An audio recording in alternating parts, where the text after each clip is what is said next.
ಕೊಡಿ, ಅವಕಾಶ ಕೊಡಿ. PUC ಈಕ್ವಲೆಂಟ್ ಆಗಿ ITI ಅನ್ನು ಪರಿಗಣಿಸಿ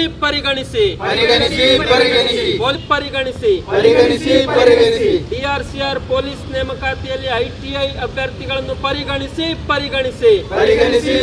ಅನ್ಯಾಯ ಮಾಡುತ್ತಿರುವ ಸರ್ಕಾರಕ್ಕೆ ಧಿಕ್ಕಾರ. ITI ಅಭ್ಯರ್ಥಿಗಳಿಗೆ ಅನ್ಯಾಯ ಮಾಡುತ್ತಿರುವ ಸರ್ಕಾರಕ್ಕೆ ಧಿಕ್ಕಾರ. ITI ಅಭ್ಯರ್ಥಿಗಳಿಗೆ NIOS ಕಡ್ಡಾಯ ಮಾಡಿರುವುದನ್ನು ಕೂಡಲೇ ಕೈ ಬಿಡಿ. ಪೊಲೀಸ್ ನೇಮಕಾತಿಯಲ್ಲಿ ITI ಕೋರ್ಸ್ ಕಂಪ್ಲೀಟ್ ಮಾಡಿದ ಅಭ್ಯರ್ಥಿಗಳಿಗೆ NIOS ಸರ್ಟಿಫಿಕೇಟ್ ಕಡ್ಡಾಯ ಕೈ ಬಿಡಿ. ಪರಿಗಣಿಸಿ ITI ಅಭ್ಯರ್ಥಿಗಳಿಗೆ ಅನ್ಯಾಯ ಮಾಡುತ್ತಿರುವ ಗೃಹ ಇಲಾಖೆಗೆ ಹೇಳಿ ಧಿಕ್ಕಾರ. ITI ಅಭ್ಯರ್ಥಿಗಳಿಗೆ ಅನ್ಯಾಯ ಮಾಡುತ್ತಿರುವ ಗೃಹ ಇಲಾಖೆಗೆ ಹೇಳಿ ಧಿಕ್ಕಾರ. ಪೊಲೀಸ್ ನೇಮಕಾತಿಯಲ್ಲಿ ITI ಅಭ್ಯರ್ಥಿಗಳನ್ನು ಹಿಂದಿನ ಸಲ 2023 ನೇಮಕಾತಿ ಕೂಡ SLC ಮಾನದಂಡ ಇತ್ತು.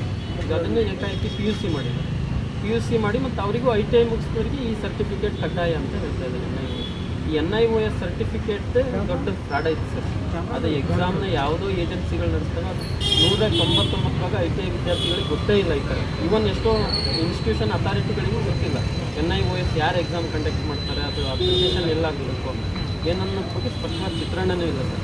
ಮತ್ತು ಅಭ್ಯಾಸ ಮಾಡಲಿಕ್ಕೆ ಈಗ ITI ಮುಗಿಸಿದವರಿಗೆ ಡಿಗ್ರಿ ಓದಬೇಕು. ನೆಕ್ಸ್ಟು PUC ಈಕ್ವಲೆಂಟ್ ಅಂತ ಆಲ್ರೆಡಿ ಸರ್ಕಾರ ಮಾನ್ಯತೆ ಕೊಟ್ಟಿದೆ ಸರ್.